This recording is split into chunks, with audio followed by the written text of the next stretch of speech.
This is a nice crowd. That's a beautiful crowd. Thank you. That's a great honor. They have rooms packed outside of this hall. If anybody would like to give up their space, let other people come in, please let us know. We'll take care of it.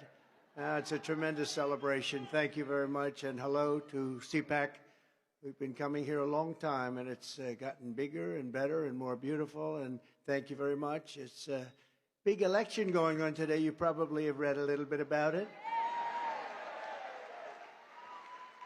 And I'm supposed to be in a slightly different location, not too far away, but nevertheless, it's different. And I said, no, I'm sorry. I have to be at CPAC today. I have to be there. And I want to thank Matt and Mercedes Schlapp, two great people, along with the entire staff. Thank you very much, Mercedes. Thanks, Matt.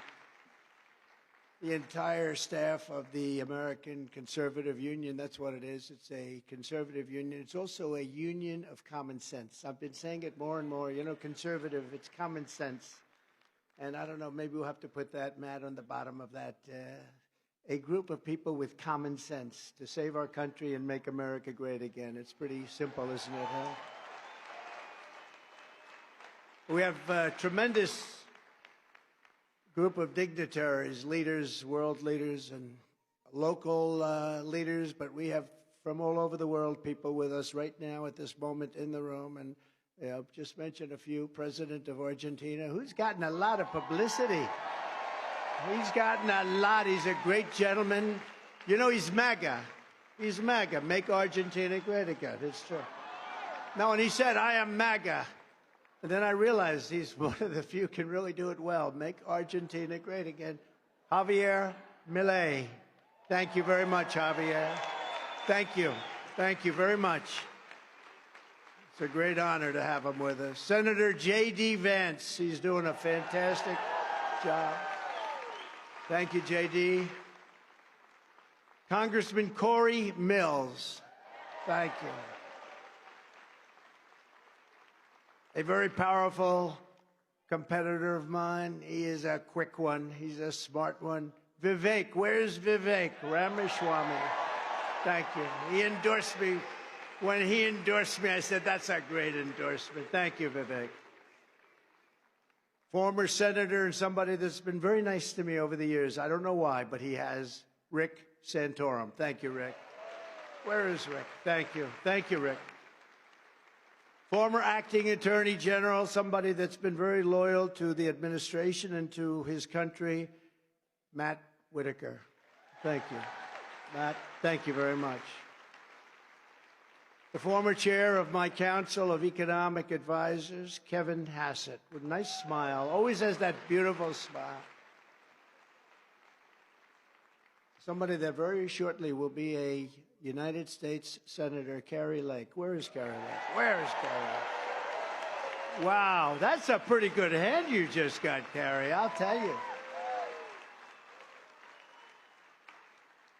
Well, she was very close to being governor, but unfortunately, a lot of the voting machines just didn't work. They weren't working that particular day. The lines were miles long. They weren't working too well that day, Carrie, but it's one of those things. And then the judges said, well, not our fault. We better straighten out our elections pretty fast because otherwise we're not going to have a country any longer. That's true. Thank you, Carrie, very much. U.S. Senate candidate from Virginia, Hung Cao. Whoa, he's got support. He's got some support. Wow. Wow. A man who is tough and smart and loves our country. He's the head of America First Legal. He's won a lot of cases, I can tell you, and he's a real guy. He's a real patriot. Stephen Miller, my friend. Stephen Miller. He's around here someplace. There's a lot of people in this room. Thank you, Stephen. President of the Vox Party in Spain, Santiago Abascal. Thank you very much. Thank you, Santiago. Great to meet you. They've made a lot of progress, too. He'll be number 2 and number 1 very shortly, it seems like. That's what I'm reading. Let's see if, a lot of it's fake news, so we can't go by everything. but that's what I'm hearing. Federal Deputy from Brazil, Eduardo Bolsonaro. Eduardo, wherever you are. North Carolina GOP chair, and I think he'll be probably going to a national position very shortly, Michael Whatley, fantastic guy.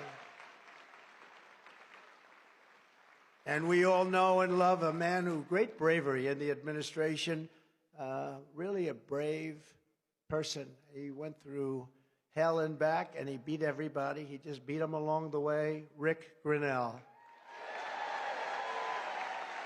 Thank you, Rick.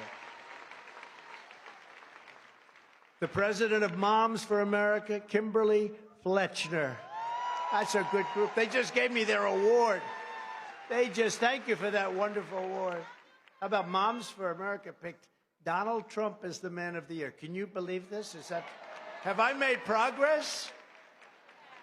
Ah, boy. And a man, the single greatest advertiser and purchaser of advertising in the history of America, Mike Lindell.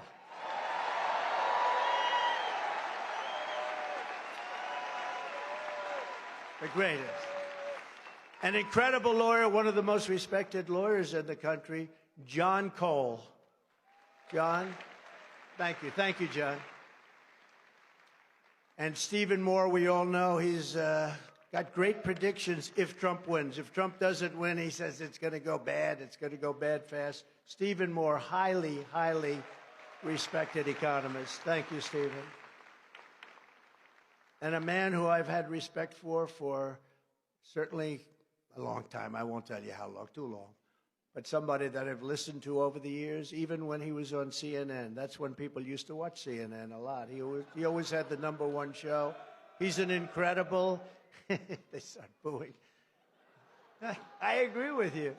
But he's an incredible guy, an incredible mind that loves our country, and he fights like hell for our country. The great Lou Dobbs. Where's Lou? Thank you, Lou. You look good, Lou. And we have Tom Fitton. We have so many people. Tom Fitton. Where's Tom Fitton? Stand up, Tom Fitton. Stand up, Steve Bannon. Where's Steve Bannon? Where's Steve? Where is Steve? Stand up, Bannon. Where the hell is Bannon? Oh, he still looks good? Tom always looks good. I don't know. I think he does that weightlifting stuff, Tom, right? But Bannon looks good. We love Steve. We love them all. We love them all. We have so many others in the audience, and I want to say hello, but we have to get down to business because I want to win the award as the best, whatever the hell they call it, the best speaker, I think they say. Who made the best speech? And if I keep introducing people, I'm not going to win it this year. I've won it like 9 years in a row, right? I got to get going. So thank you, everybody, for being here. We appreciate it very much. We appreciate it very much. Gorka, did I see the Gorka man? Yes, stand up, Gorka. Quick, get up. How good is he? Sebastian? Seb. They call him Seb. I call him Sebastian. Thank you, Sebastian. I just spotted you. It's lucky you're nice and tall. 4 years ago, I told you that if crooked Joe Biden got to the White House, our borders would be abolished, our middle class would be decimated, and our communities would be plagued by bloodshed, chaos, and violent crime. We were right about everything.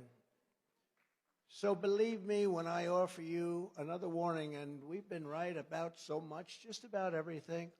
If crooked Joe Biden and his thugs win in 2024, the worst is yet to come. Our country will go and sink to levels that were unimaginable. And just think about it. With 4 more years of Biden, the hordes of illegal aliens stampeding across our borders will exceed 40 to 50 million people. Medicare, Social Security, health care, and public education will buckle and collapse. It will collapse as sure as you're sitting or standing there. It will collapse. Our economy will be starved of energy by crooked Joe's vindictive Green New Scam. It's a Green New Scam. It'll be the destruction of our country. It is indeed a scam, and most of them know it. Some of them, the fools, believe it.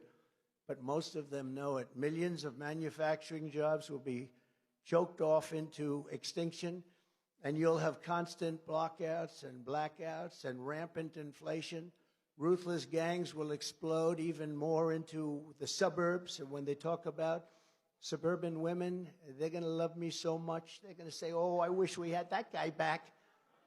The gangs will be invading your territory, I can tell you that. While weaponized law enforcement hunts for conservatives and people of faith, religious, Hamas and Antifa will terrorize our streets while their brutal ideology, and it is brutal indeed, it is brutal and horrible like nobody's ever seen before, takes over our schools. China will dominate us, not just economically, but militarily, and that's what they want, and that's where they're heading, but they weren't heading there with me.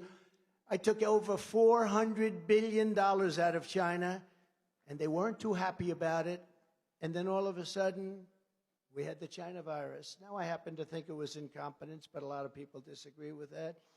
And a declining, crooked Joe Biden. He's the crookedest, most incompetent president in the history of our country. We'll soon have us losing World War III. We won't even be in World War III. We'll be losing World War III with weapons the likes of which nobody has ever seen before. These are the stakes of this election. Our country is being destroyed, and the only thing standing between you and its obliteration is me. It's true. It's true. Viktor Orban, somebody I respect greatly. A lot of people respect him. Tough guy, smart guy. He made the statement recently. He said, if you bring back Trump, it'll all stop. They all listened to Trump. They respected Trump. He actually said it stronger than he said they were afraid of Trump. I don't want people to be afraid of me. But he said China was afraid, Russia was afraid. They were all afraid of Trump. Bring him back, and it'll all go back. And I will tell you, we had things at a level that nobody's ever seen before. We had no wars. We had defeated ISIS. We got rid of the worst terrorists in the world. You know that. And solely defeated, we took 100% of ISIS gone. And then we had no wars for 4 years. We had no wars. First time in 72 years that happened. No wars.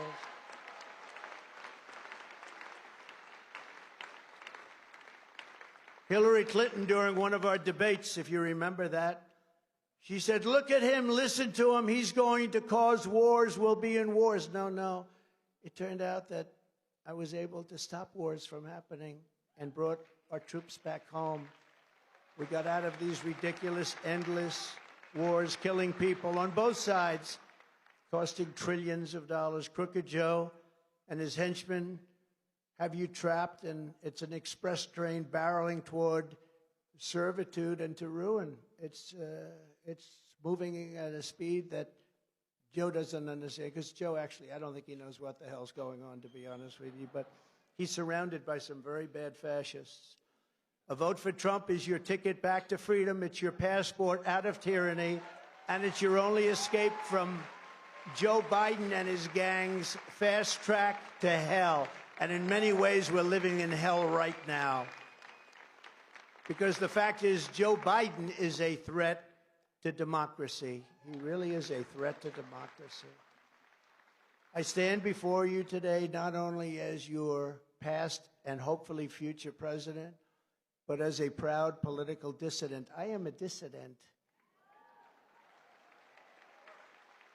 Remember this, I've been indicted more than Alphonse Capone, Mr. President. Do you know who that is? Even the president just said, I do. Scarface, Al Capone. If he had dinner with you and he didn't like the smile in your face, he thought you were mocking him by smiling, you would be dead before you got home and said hello to your wife. And Alphonse Capone, I got indicted 4 times by this gang of thugs for nothing. Or, as I say respectfully to the people from foreign countries, for bullshit.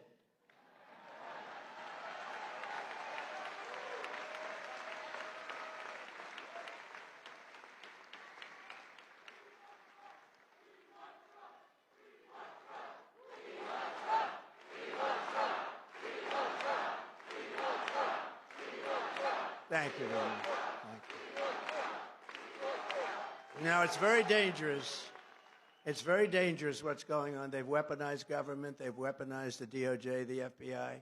We've never had anything like this in this country, and it's a phenomenon that's taken place many times, but in third world countries and in banana republics, not in the United States of America. So it's very dangerous, and they are indeed a threat to democracy. And I'm here to unleash this captive nation from Joe Biden and his gang of very bad people, very sick people, smart people, intelligent people, but they're hell-bent on the destruction of American freedom.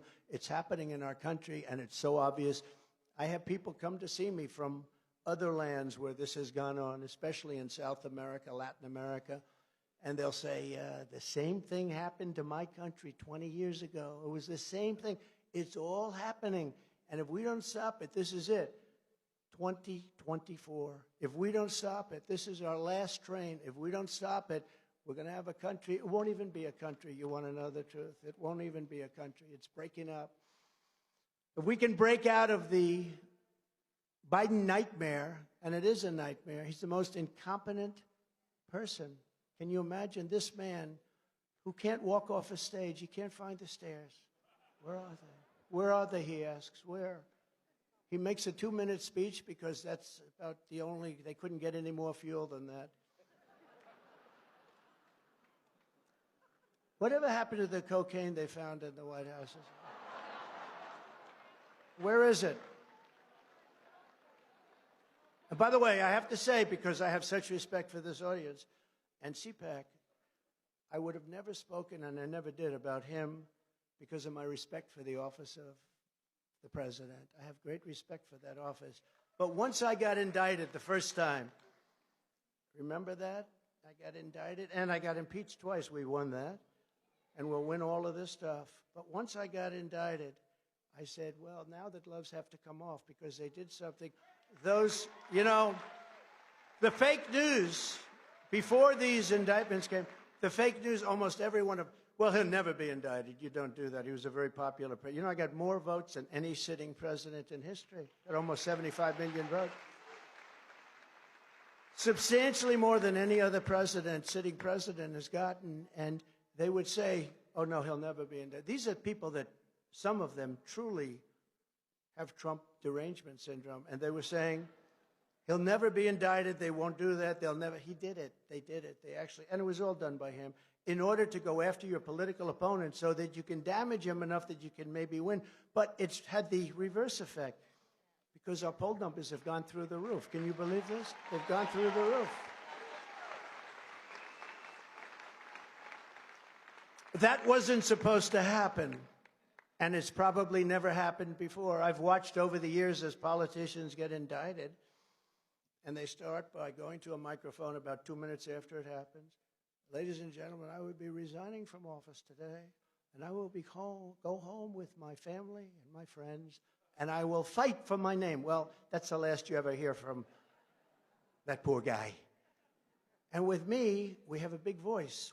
You can see by this crowd today, look at that, standing room only. They're all over the place. They have 3 rooms like this. And I have a voice that I can explain it all, like the laptop from hell when they impeached me. And it turned out I was right after going through all that. And now they say, we shouldn't have impeached him. He was right because the laptop from hell showed that I was 100% right. All of these things, we were right on all of it. But we're in a very bad path. It's a very, very dangerous path that we are on as a country because the other side, which I find tends to be a much nicer group of people, and maybe foolishly so, but the other side can also get nasty, and at some point they probably will have to do that because we cannot let this weaponization go on against the Republican Party, against religion, against conservatives. We cannot let this continue to happen. So we can break out of this Biden nightmare. It's a nightmare. Our country is no longer respected. We're laughed at all over the world. We have to break out of the nightmare that we're in. And we have it in the grasp to make America richer and safer and stronger and prouder and more beautiful than ever before. I think we have a final shot at it, but if we don't do well in this next election, or if they cheat enough that they can steal it, which is, I think, the only way they can win, who the hell can win when you have 16 million people pouring into our country from places unknown? We have countries that nobody ever even heard of, from all over the world. Yesterday they had many people caught from prisons in, you remember this, right? Prisons in the Congo. Let me tell you, the only good thing is they make our prisoners and our bad gang members look like very nice people by comparison. That's the one good thing. All of a sudden, we're starting to like our prisoners and our horrible, violent criminals because they're nicer than the people that are flowing in. They're coming from Asia. They're coming from the Middle East. They're coming from all over the world, coming from Africa. And we're not going to stand for it anymore. As a country, we're not going to stand for it anymore. They're destroying our country.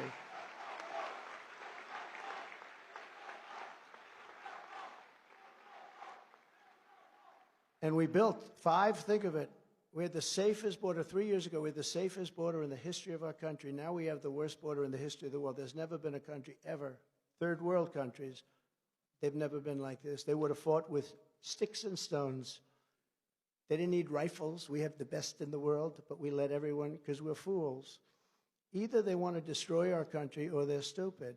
And I don't think they're stupid, because anybody that can cheat on elections like they do is not stupid. That means they want to destroy our country. But who can win an election when you have that? Who can win an election when you have high interest rates, you can't buy a home, where you have bad education, where everything's woke? We did things that nobody can imagine. So many things. 1,000 elements we did. We have a book, the 1,000 things. We did things that nobody could even imagine. And then all of a sudden, something very bad happened. Israel would have never happened. The attack on Israel would have never happened. Remember, Iran was broke. They were broke. Ukraine would have never happened. I talked to Putin a lot. I got along with him well. Although he did announce the other day that he'd much rather see Biden as president. And I agree with him.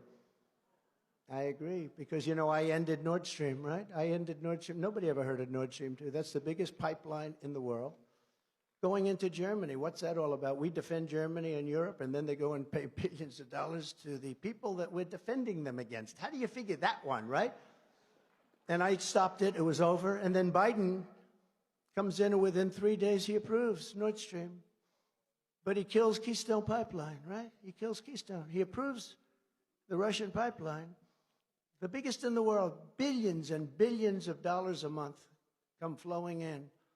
But he ends the Keystone XL pipeline. And then they say, Trump is too nice to Russia.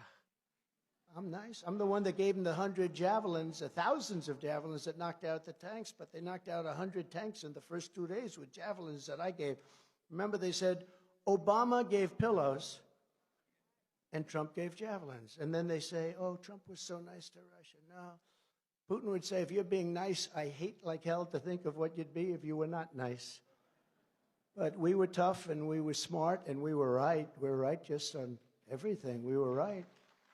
And what they've done is unthinkable. What they did with the border, allowing these people to flow in, is unbelievable. But to achieve a great future, we first have to throw off the chains of our out-of-control political class, and that begins with telling crooked Joe Biden, you remember The Apprentice? Crooked Joe Biden, you're fired. Get out of here. Get the hell.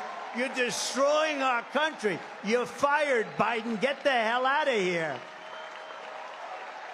Right?